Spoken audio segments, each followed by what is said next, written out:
The wisdom of saying no to always being right in marriage. It sounds like a simple idea, but it's one of the hardest things to actually live out. Because when you think you're right, and especially when you're autistic, it doesn't feel like ego, it feels like a responsibility. It feels like you're preventing mistakes, like protecting your family and doing what's best. But what if that same instinct is quietly damaging your relationship? And what if learning to let go of being right is actually the thing that brings you closer? And there is a point in our marriage where this almost cost us everything, but we'll come back to that later. Before we dive in, if you're new here, I'm Ryan. I'm on the autistic spectrum, and most of what I share comes from trying to build a better, more connected relationship over the years. And I'm Lori, Ryan's wife, and I have ADHD. So when we talk about this, it's coming from real life, not just something we read in a book. We've been married for over 23 years, and a lot of what we're sharing today came from things we got wrong. If I'm being honest, what we talk about today may be one of the hardest issues when being married to someone autistic. Hopefully, our experience can help you to navigate without as many bumps as we had along the way. One quick note before we continue. We're just sharing what we've learned through our own experiences, and if your relationship ever feels unsafe or abusive, please reach out to a qualified professional for support. So I want to take you into what this actually looks like for me because this wasn't obvious. I didn't walk around thinking, I need to be right all the time. That's not what it felt like. What it felt like was this deep, almost physical sense that something needed to be done a certain way. And if it wasn't done that way, something will go wrong, or we'd create more work later, or we'd miss something important. And being on the autistic spectrum, I just don't think that way. I feel it intensely. If I see a better way, I really see it. And once I see it, it's really hard to let go of that.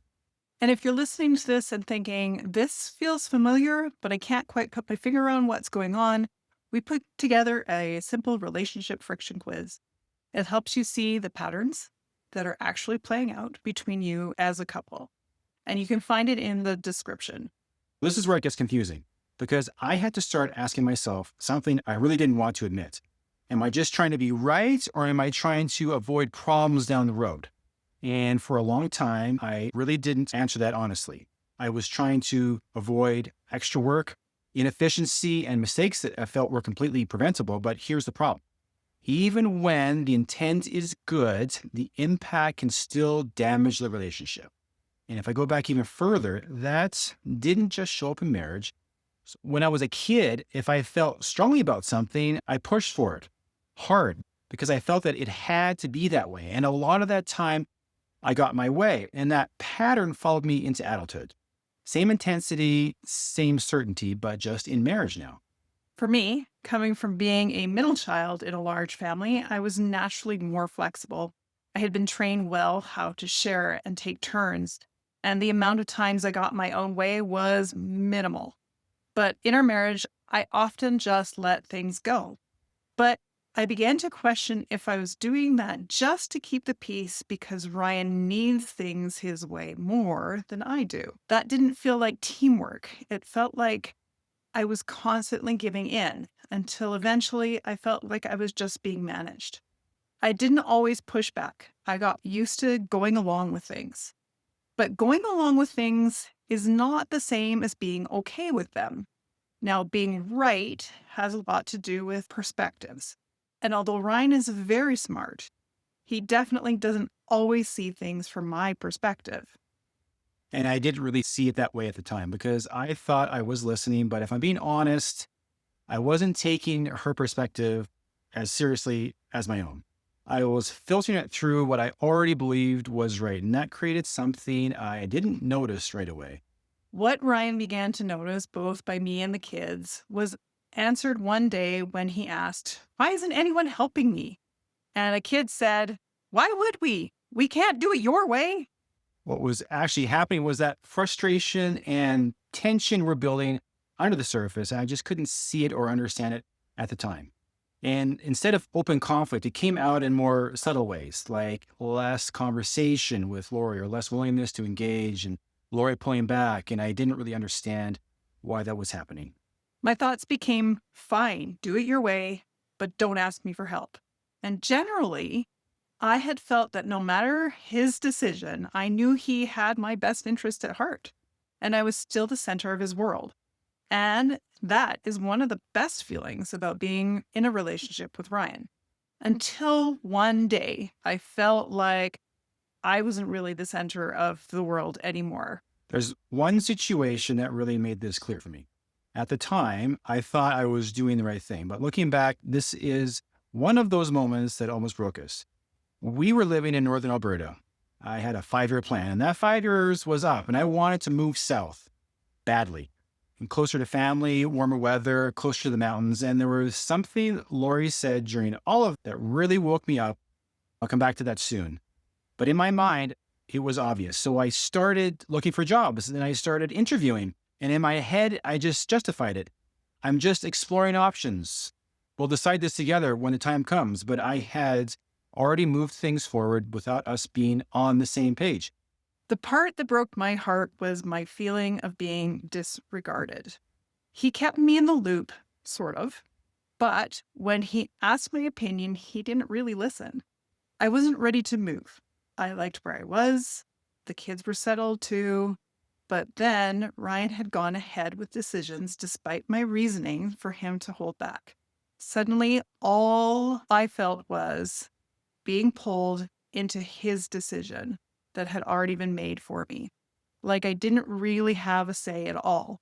And I remember thinking, if he got an opportunity elsewhere, but he didn't take it, it could damage his career. So it would be my choice to go with him or for him to leave me. It didn't just feel unfair. It felt like I had been cheated, like I had been betrayed. And I remember thinking, why is this such a big deal? We haven't made a decision yet. But really, I had, not officially, but in my actions, I had already decided the direction. And what I didn't understand at the time was that this wasn't about the move anymore. It was about trust. It was about partnership. So let me ask you something. Have you ever had a moment where you felt you were right, but the more you pushed it, the worse things got? Drop a comment below. I want to hear what that looked like for you. And if you're in that place where you know something's off, but you can't quite explain it, that's exactly why we made a quiz that I mentioned earlier. It helps you get clarity on what's actually happening, not just what it feels like. That link for that is in the description below. So that's when I started to look at couples counseling with Lori and trying to understand her perspective differently. And I stopped asking, am I right? And started asking, is this worth what it's doing to our relationship? And when I finally answered that honestly, it changed how I handled a lot of those moments. And when I really started being honest about that, most of the time it wasn't. So that's where I had to learn something I didn't used to think about. How much does this actually matter? If this goes a different path than I think it should, is there a real consequence or is it just how I would do it? Because most of the time, if I'm being honest, it really doesn't matter. It's not going to cause problems later. It's not going to create more work. It's just different. And that's very different from something that actually affects the relationship. Even small things like correcting Lori. In my mind, I'm just clarifying. I don't like assumptions. I want precision. But what it feels like to her is that I'm pointing out a mistake or showing that I know better. I once saw someone mention how condescending and patronizing it is to have someone over your shoulder correcting word articulation or questioning facts when I try to tell a story with artistic liberties. And yeah, those moments add up. And yes, they can be frustrating. It's not just one correction, it's that it keeps happening over and over. There were times I felt marginalized, but I also had to understand something. Ryan's autistic. And his needs for clarification isn't him trying to control things. That's just how he processes. But even knowing that, there were still times I said yes when I shouldn't have.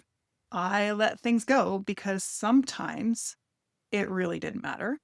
And I let him have his way because I wanted a connection and I wanted him to feel supported.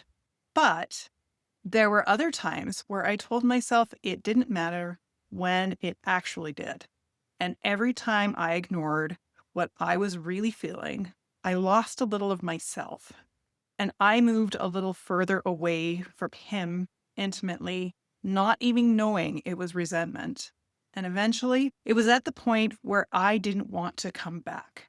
That's the moment we were talking about earlier. And that was a really hard thing for me to realize because I had to face something I didn't want to admit. I could win the argument and still lose my wife.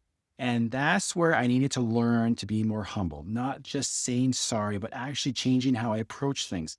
That meant apologizing when I was insensitive, actually acknowledging that I didn't consider her perspectives the way I should have. That's when something interesting started to happen. We had gotten to the point where we stopped even arguing. But then he would ask a question. When I let my emotions out, he listened. He didn't get defensive or dismissive. He didn't yell back. He sat and he listened and took notes. Literally.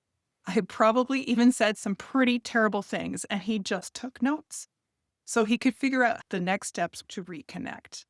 Then the wall started to come down, and we could actually talk again. Because I had to increase the value I place on her perspective. I had to stop seeing myself as the one who leads everything and start seeing us as equal partners, because there's nothing worse than coming home and feeling disconnected from your spouse. You can deal with problems at work. You can deal with stresses in other areas of your life. But when that relationship with your spouse isn't there, for me, it affects everything. And the opposite is also true. When that connection is strong, it lifts everything. If you want to get really clear on what's happening in your relationship, go take our relationship friction quiz. It will point you to the specific pattern that creates tension in your relationship and give you a place to start to fix it. You find that in the description. So the real question becomes, do you want to be right or do you want to stay connected? If this is something you're dealing with, start by noticing the moment. The moment you feel that urge to prove your point, or to name call, or to dismiss them, pause there. Ask yourself what actually matters right now, because sometimes the strongest thing you can do is let go of being right so you can stay connected. Now that you see how always needing to be right can quietly create distance in a relationship, you might be wondering how this actually looks day to day. How do these differences show up in communication, conflict, alone time, and how do you handle life together, especially when autism or ADHD is part of the relationship? That's exactly what we break down in this next video. Watch that one here, because when you pair what you'll just learned with what we cover there, it will give you a much clearer picture of what's really going on between you and how to handle it better. Thanks for watching, and remember, even neurodivergent couples can make relationships work.